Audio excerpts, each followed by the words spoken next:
Stephen, welcome to the show, sir. How are you doing today? I'm doing great, Brett. Thank you very much for having me. How are you doing? Man, I've never been better. I'm from Pennsylvania originally. I live and practice with my family, my wife and my two young kids and our dog in central Wisconsin right now. And I am, as you said, a board certified dermatologist by training. And I started my training at New York University. That's where I did medical school. I did a PhD there as well. I did the medical scientist training program.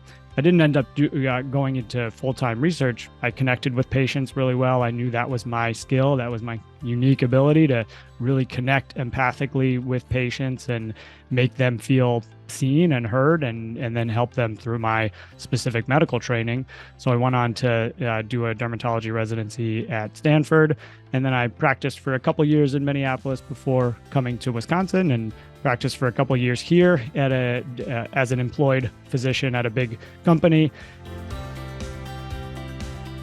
It's all about awareness. You do not have to come from a family who's been telling you about these things from day one, or had parents who owned a small business and taught you all these things, or said we're going to set up a Roth IRA for you and pay you a little bit into it. You don't have. It's advantageous to come from that, but you don't have to, as long as you know you have access to a library. You know, the amount of books out there, podcasts now, blogs. It's just the information overload or information treasure chest that we have available to us if we're just willing to seek it out and invest some time and energy, time in sort of learning it, but also energy and putting it to work, putting it in action. You can't just learn it.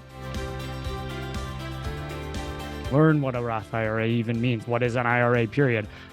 Those things are, to me, the foundation, and then you start decorating that thing. You have your tree, and you're starting adorning it with various things that might give you more energy or strike an interest for you in genuine ways. Real estate being one. People might start hearing about, oh, I'm a doctor, I have a W-2. That's kind of a bummer, the way the tax code treats me, but I get it. I'm going to pay my taxes. But in this real estate game, things are a little bit different. I want to play in that sandbox a little bit. I'm going to learn about this. I'm going to talk to Brett. He knows more than me about it. We're going to teach me. Maybe we can work together sometime. Who knows? But you get to play in that sandbox if you want, or you don't want. You find that you don't like it. That's fine. But adding those legs to that table or more, more strength to that foundation, and then you can start adding even more things on top of it, and you become more resilient to those things that happen. Earthquakes, tornadoes, whatever. They're going to be less and less likely to knock down your building if it's sitting on a really strong foundation. And now, instead of having to run out and get another job, I can focus on building something now because I have those things working in the background, and I don't have to work for someone else to pay my mortgage and get food on the table for my kids. And I have a wife who is also working hard and providing for our family and all of those things. So it all goes in together. And for me, I've been interested in real estate for the last 4 years or so. COVID brought this on to a lot of doctors. They started thinking about things like this because of the insecurity that COVID opened up for us and made us realize. So I think that's when a lot of doctors started getting educated about, and it was a frenzied market as well. So a lot of perfect storm kind of things the last decade or so, when things could only go up and interest rates were super low. There was a low barrier of entry and a lot of excitement about it. But even now, I think times like this are where it's more exciting to be involved, because if you've taught yourself and you've done the education, you can know that it's more times like this when it's exciting to be in a game like real estate, because this is not when everybody is buy, and everyone needs a cabin in the Smoky Mountains to make an STR and get these crazy tax wins and everything. Just you're in the game when other people are running for the hills, I think, as Warren Buffett often says. So happy to get into some individual deals or where I got started or what resources I used.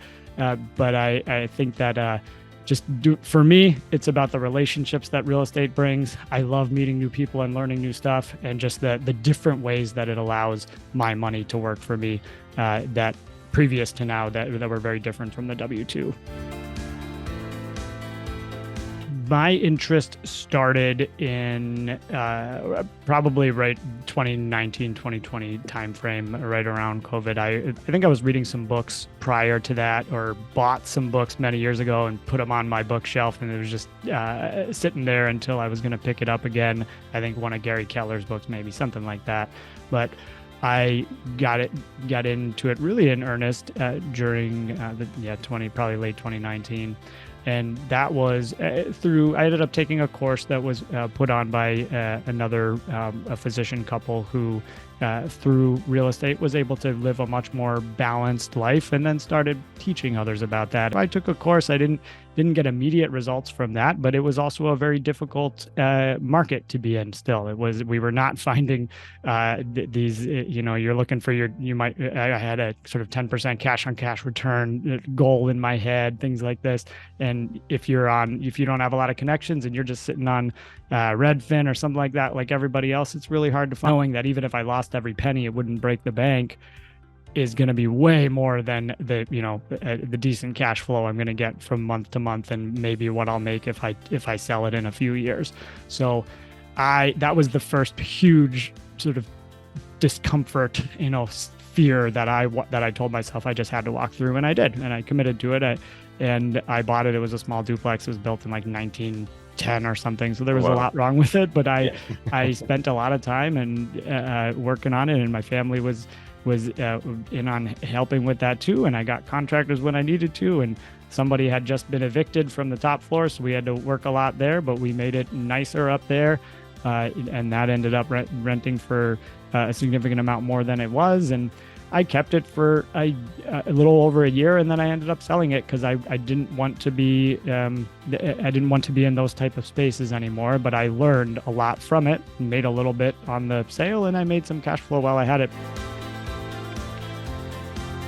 So I am in the middle of building my dermatology practice now. I love doing these things outside of my medical practice, but I worked long and hard and made a lot of sacrifices to become a physician. I enjoy doing that, and I want to continue doing that. So I am right now, lots of balls in the air for building what's called a direct care dermatology practice, which simply means taking insurance out of the question, take one of the huge middlemen out, and reignite and revitalize the patient connection or patient-physician relationship. A lot of trust has been damaged in that over the years, in large part due to the consolidation of healthcare providers and insurance companies. And I got really frustrated working within that model and knew that it wasn't sustainable for me. And with this model, I'm not going to have to see as many patients. You don't rely on volume like you do in an insurance-based system. You rely on quality. So I'm going to provide a great product that's innovative, that's outside of what someone would get at a typical or conventional insurance-based dermatology practice. And they are going to either love it or not love it, and they get to stay or they get to leave. And there's choice for both me and the patients.